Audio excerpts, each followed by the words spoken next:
She checked her blood pressure every morning. Same arm, same chair, same time. For 2 years, she kept every reading in a small notebook numbers between 118 and 126 nearly every day. She brought that notebook to appointments. Her doctor nodded, "You're doing everything right." She had a stroke at 5:30 inches the morning. She was 67 years old. She walked most mornings. She didn't smoke. Her daytime blood pressure was exactly what her notebook said: normal. The problem had nothing to do with those morning readings. It was what was happening while she slept, a blood pressure pattern that had been building silently for 2 years that her notebook never captured. And nobody had ever told her to measure it. That gap between what we measure and what is actually happening to your brain every night is what I want to close today. I've been a neurologist for 15 years.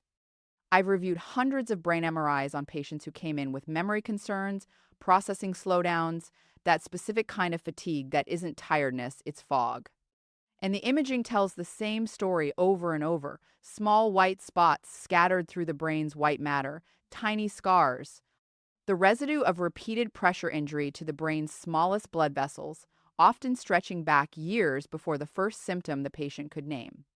What those patients had in common wasn't high blood pressure at their doctor's office. Most of them didn't. What they shared was what their pressure was doing during the 8 hours nobody was measuring it. This is the conversation that almost never happens in a 15-minute appointment. I want to have it with you now. Here's what your brain is supposed to be doing while you sleep. There is a system called the glymphatic system, named partly for the glial support cells that drive it. During deep sleep, the brain's glial cells contract slightly, opening up channels through brain tissue. Cerebrospinal fluid floods those channels, flushing out metabolic waste that accumulated during the day, including amyloid beta and tau proteins, the same proteins that accumulate in Alzheimer's disease.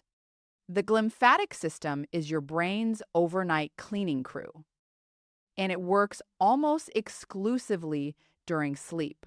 Not light sleep, deep, sustained sleep in a body that has successfully lowered its blood pressure into recovery range. That pressure drop isn't optional. Cerebral blood flow and the glymphatic system's fluid dynamics depend on it. When nighttime pressure stays elevated, when the drop that should happen doesn't happen, the cleaning crew can't complete the job. Waste accumulates, night after night, year after year. That failure of glymphatic clearance, driven by elevated nocturnal blood pressure, is the central mechanism that connects everything I'm about to tell you. Clinicians call people whose blood pressure fails to drop during sleep non-dippers. The Ohasama longitudinal study, one of the most rigorous long-term blood pressure surveillance studies conducted, found that nighttime blood pressure was a significantly stronger predictor of cerebrovascular events than daytime readings. Not equally predictive. Stronger. More than half of adults over 65 are non-dippers. Their daytime readings look normal. Their doctor's notes say they're managing well. And every night their brains are sustaining the kind of small vessel injury that shows up years later as cognitive decline everyone mistakes for normal aging. Let's go through exactly what that injury looks like. Most people who monitor blood pressure do it the way my patient did. Morning, same cuff, same arm. That reading 120/76 becomes the number they rely on. The number their doctor records. The number that tells them they're fine. Here is what that number doesn't capture. It reflects your pressure at one moment during the day, often while your overnight medication is still partly active.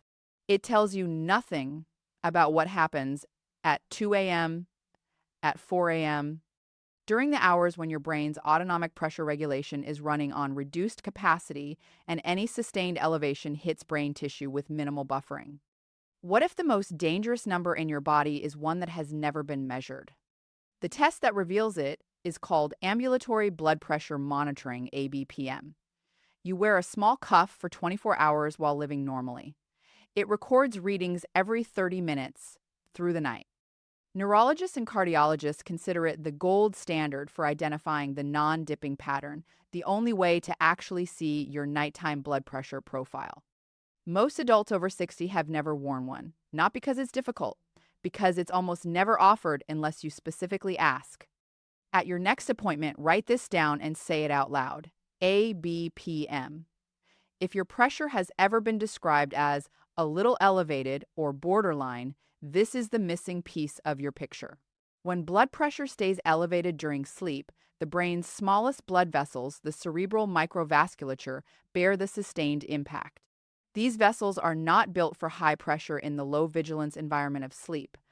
Over months and years, repeated pressure injury to their walls produces changes visible on brain MRI as white matter hyperintensities, bright spots in the brain's white matter, small scars, evidence of microvascular damage that has been accumulating quietly. A 2001 study by Cario and colleagues, published in Stroke, found that the non-dipping blood pressure pattern was independently associated with silent cerebrovascular lesions, white matter damage, and silent brain infarcts in patients who had no neurological symptoms at time of imaging. No symptoms. The damage was already there. White matter is the brain's wiring, the tracks that move information rapidly between regions. When that wiring is damaged, processing slows. Word retrieval becomes inconsistent. Short-term memory falters in ways that are hard to describe. People say, "I'm not as sharp as I used to be." They're told it's normal aging. Often it isn't. And then there's the hippocampus, the region most critical for forming and retrieving memories. Multiple neuroimaging studies have documented hippocampal volume loss in people with chronic, uncontrolled nocturnal hypertension. Hippocampal atrophy accelerates when nocturnal blood pressure chronically compromises cerebral blood flow. That is measurable. It correlates with memory function. And it is visible on imaging before most people notice anything wrong. If you have ever had a brain MRI for any reason, ask your doctor specifically, were white matter changes noted? Many patients are told their scan was normal when it contained findings the physician considered too mild to mention. Those findings are your brain's early warning signal. You have the right to know what they say. Strokes don't arrive randomly across the 2-4 hour clock, they cluster. The peak window for ischemic stroke and hypertensive brain events is the early morning hours, roughly 3 a.m. to 8 a.m. Three converging biological forces explain why. The first is the cortisol awakening response. The body begins releasing cortisol well before you're conscious, often by 4 or 5 inches the morning, as part of the biological machinery that prepares you for wakefulness. Cortisol constricts blood vessels and raises pressure. In a brain that has already been under elevated pressure through the night, this cortisol surge arrives at the most structurally vulnerable moment. The second is the catecholamine surge, adrenaline and noradrenaline, which rise sharply as the sympathetic nervous system activates for wakefulness, increasing heart rate, and vascular resistance simultaneously. The third is platelet aggregability, the tendency of blood platelets to clump and form clots, which research has consistently shown peaks in the morning hours. A vessel wall already weakened by months of nocturnal pressure injury, receiving a cortisol surge, at the moment platelets are most adhesive. That is the precise biological sequence behind why so many strokes happen at 5:30 inches the morning. What would change if your blood pressure medication didn't run out exactly when you needed it most? That's the medication timing question, and I'll address it specifically in the final section. Sleep apnea affects an estimated 30 to 40% of adults over 60. The majority are undiagnosed. They snore, they wake up tired, they've accepted it as part of getting older. Here's what is happening inside those undiagnosed bodies every night. Each time breathing stops 15 seconds, 30 seconds, sometimes longer, blood oxygen drops sharply. The brain registers an emergency. Adrenaline fires. Blood pressure spikes suddenly, then subsides as breathing resumes. In severe apnea, this cycle repeats more than 30 times per hour. The Sleep Heart Health Study, a large NIH-funded cohort, found sleep apnea was independently associated with significantly elevated hypertension risk, with a dose-dependent relationship. The more severe the apnea, the stronger the association. Each apnea event is a small nocturnal blood pressure crisis, dozens of them every night for years.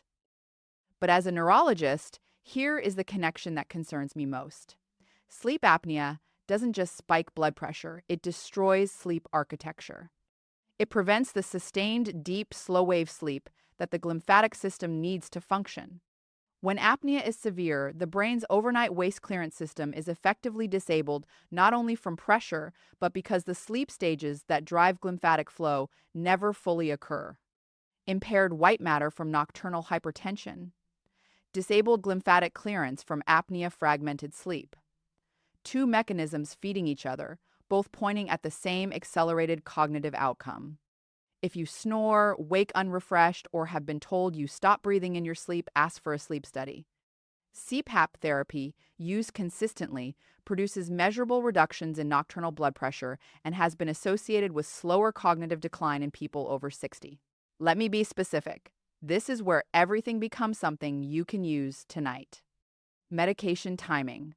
The HYIA chronotherapy trial published in the European Heart Journal in 2020, involving over 19,000 patients followed for 6 years, found bedtime antihypertensive dosing was associated with nearly 45% lower rates of major cerebrovascular events compared to morning dosing.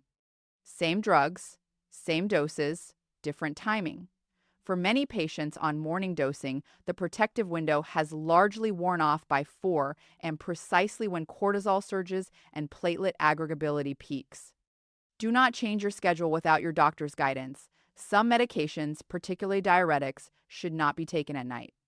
But bring this question written down. Should my blood pressure medication be taken at bedtime? That conversation may be the most important neurological decision you make this year. Finish eating before 7 p.m. A large evening meal forces the cardiovascular system to direct blood volume toward digestion during the hours it's supposed to be down-regulating. Blood pressure and triglycerides rise substantially after eating, and in an older vascular system, that elevation can persist well into the night, directly undermining the nighttime dip. Moving your last significant meal to before 7 p.m. gives your brain's blood pressure the 3 to 4 hour recovery window it needs. Control bedroom temperature. A room above 22 degrees Celsius, roughly 72 Fahrenheit, keeps the heart rate slightly elevated, promotes sweating that increases fluid loss, and makes sustained, deep, slow-wave sleep harder to achieve. Below 17 degrees Celsius causes vasoconstriction, vessels tighten, blood pressure rises. The evidence-supported window is 18 to 22 degrees Celsius, one thermostat setting, real neurological protection. 8 ounces of water before bed. Even mild dehydration thickens the blood measurably. It moves more slowly through vessels that may already be narrowed. During sleep, heart rate and circulation naturally slow. Combine thickened blood with reduced flow, horizontal position, and any cerebrovascular narrowing, and the conditions for clot formation during the early morning surge become meaningfully more favorable. 1 glass before bed, 1 on the nightstand. Not enough to disrupt sleep, enough to keep your blood fluid through the most vulnerable hours. None of these require a prescription. None require a perfect lifestyle. They require understanding what your brain actually needs during the 8 hours nobody is watching, which you now do. Let me step back for a moment, because there's something specific that happens in clinic that I keep returning to. Patients come in after a stroke or after a thanks in advance, and the first thing many of them say is some version of, "But my blood pressure was always normal." And they're telling the truth. Their daytime readings were normal, their morning cuff said so. What no one had ever explained to them is that blood pressure is not a single number. It's a 2-4 hour rhythm. And for people over 60, the portion of that rhythm running during sleep has become the most clinically important and the least measured variable in their brain health. We built a medical system around daytime readings and daytime appointments, and we left an 8-hour window of nightly brain activity almost entirely in the dark. That gap is not acceptable. And it's not something anyone should have to discover after the fact. I think of one patient in particular. She was 67, organized, careful about her health in the way that people are when they genuinely understand the stakes. She had been monitoring her blood pressure at home for 2 full years. Every morning, same chair, same time, same arm, and she kept every reading in a small notebook. Her numbers were consistently reassuring, never above 128 systolic. She brought that notebook to every appointment without fail. She had her stroke at 5:30 inches the morning. When I saw her in follow-up, the imaging showed a small infarct in a region supplied by one of the brain's perforating arteries, the tiny vessels most vulnerable to sustained pressure injury. The surrounding white matter showed changes that had clearly been building for some time. This was not something that happened overnight. She handed me the notebook during that visit. 2 years. Every entry. Every normal number. I sat with it for a moment before I said anything. And what I found myself asking wasn't what she had done wrong. She had done everything she was told to do. What I kept asking myself was, why had nobody ever offered her a 2-4-hour monitor? Why had nobody explained that blood pressure has a nighttime chapter that a morning cuff reading cannot see? Why had the system given her a measuring tool that worked for 12 hours and left the other 12 hours completely invisible? We ordered ambulatory monitoring before she left. Her mean nighttime systolic was 158. Every morning, normal. Every night, for 2 years, something else entirely. Here is what I want alongside everything I've just described. The Sprint Mind trial, published in JAMA in 2019, found that intensive blood pressure control significantly reduced the progression of white matter hyperintensities and lowered the incidence of mild cognitive impairment. White matter damage, once its cause is identified and addressed, can stabilize. The glymphatic system continues to function throughout life when given the conditions it needs. Deep sleep in a body with appropriately managed nocturnal blood pressure continues to clear metabolic waste from the aging brain. The brain after 65 retains a genuine capacity for adaptation. It responds to what you give it. It needs the conditions that make repair possible, and those conditions are within your reach. The fact that you're here means you're already asking the right questions. That matters more than you know. Here are the 5 things I want you to walk away with today. 1. Request ambulatory blood pressure monitoring ABPM by name at your next appointment. It is the only test that shows your true nighttime pressure profile, and it will almost certainly never be offered unless you ask directly. 2. Ask your doctor this specific question. Should my blood pressure medication be taken at bedtime instead of the morning? The HYIA chronotherapy trial showed nearly 45% lower cerebrovascular event rates with evening dosing. That conversation takes 2 minutes. Have it. 3. If you snore, wake unrefreshed, or have ever been told you stop breathing during sleep, pursue a sleep study. Untreated sleep apnea creates repeated nocturnal pressure crises and disables the glymphatic clearance your brain depends on overnight. 4. Move your last significant meal to before 7 p.m. Set your bedroom to between 18 and 22 degrees Celsius. Drink a glass of water before bed. 3 changes, no cost. Each one directly supports your brain's ability to lower pressure and run its overnight maintenance through the night. 5. If you've had any brain imaging, ask your doctor specifically whether white matter changes were noted, not just whether the scan was normal. White matter hyperintensities are your brain's early warning system. Find out if yours is already signaling. None of these require a new prescription. None require a perfect life. They require understanding what your brain actually needs, which you now do. I want to ask you something specific, and I genuinely want your answer in the comments. Has your doctor ever talked to you about what your blood pressure does while you sleep? Have you ever worn a 2-4-hour monitor? Tell me. Because your experience helps other people in this community understand what questions to bring to their own appointments. If someone you love is over 60 and has been reassured by a normal morning blood pressure reading, send this to them, not to alarm them, to give them the piece of the picture they're missing. The one that almost never comes up unless someone knows to ask. I make these videos because every person deserves the conversation their doctor didn't have time to have. Subscribe so you don't miss the next one.